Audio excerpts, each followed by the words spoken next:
उत्तर प्रदेश में राज्यसभा की 10 सीटों पर चुनाव होना है। समाजवादी पार्टी ने अपने राज्यसभा के 3 उम्मीदवारों के नाम घोषित करके उनका नामांकन कराया। पहला नाम आलोक रंजन, दूसरा नाम जया भादुरी और तीसरा नाम रामजी लाल सुमन। पीडीए पीडीए पीडीए चिल्ला चिल्ला के आप पीडीए आसमान सर पे उठाए हैं, और ये 3 नाम आपने घोषित किए, इसमें कहां है पीडीए? पिछड़ा, दलित, अल्पसंख्यक, इन 3 नामों में पिछड़ा कहां है और अल्पसंख्यक कहां है? आप मुसलमानों के 100% वोटों पे दावेदारी करते हैं और मुसलमान आपको वोट भी देता है 95%, 98%। और जब राज्यसभा सदस्य देने की बात आती है तो आप ठिंगा दिखा देते हैं, ठिंगा।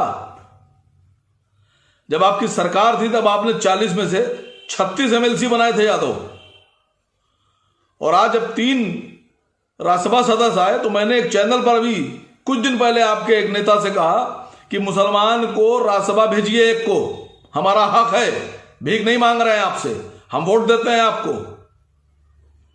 तो उन्होंने कहा नहीं नहीं, आप कौन होते हैं मांगने वाले, अखिलेश जी मुसलमानों से बहुत मोहब्बत करते हैं और देंगे। कहां है, कहां दे रहे हैं आप? आपने 2 सीटें दे दी चित्रांश को, आलोक रंजन जी को और इनकलाब श्रीवास्तव साहब की पत्नी को, यानी अमिताभ बच्चन साहब की पत्नी को।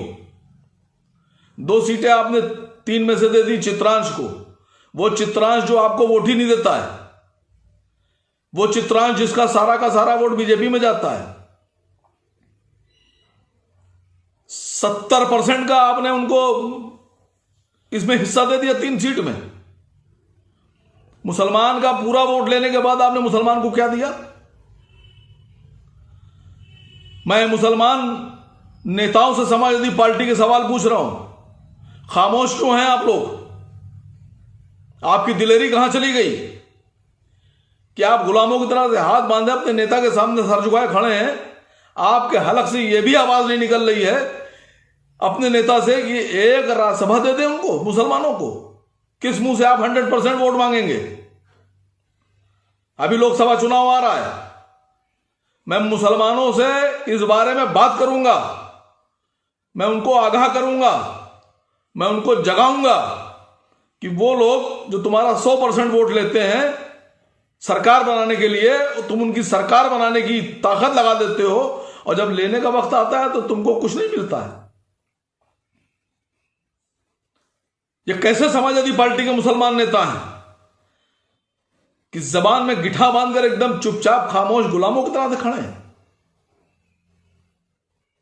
मैं लड़ाई लड़ूंगा मुसलमानों की, और आपको जवाब देना होगा कि कौन से पीडीए की बात कर रहे हैं आप। अल्पसंख्यक में बाकी कोई तो आपको वोट देता नहीं है, सिर्फ अल्पसंख्यक में जो मुसलमान है वो आपको वोट देता है, और अपनी पूरी ताकत के हिसाब से, पूरी संख्या के हिसाब से वोट देता है आपको। और आप मुसलमानों के बल पर राजनीति भी करते हैं, और उसके बाद मुसलमानों के साथ ये नाइंसाफी। मैं उन तमाम समाजवादी पार्टी के मुसलमानों से कह रहा हूं, उठो, खड़े हो, आवाज उठाओ, लड़ो।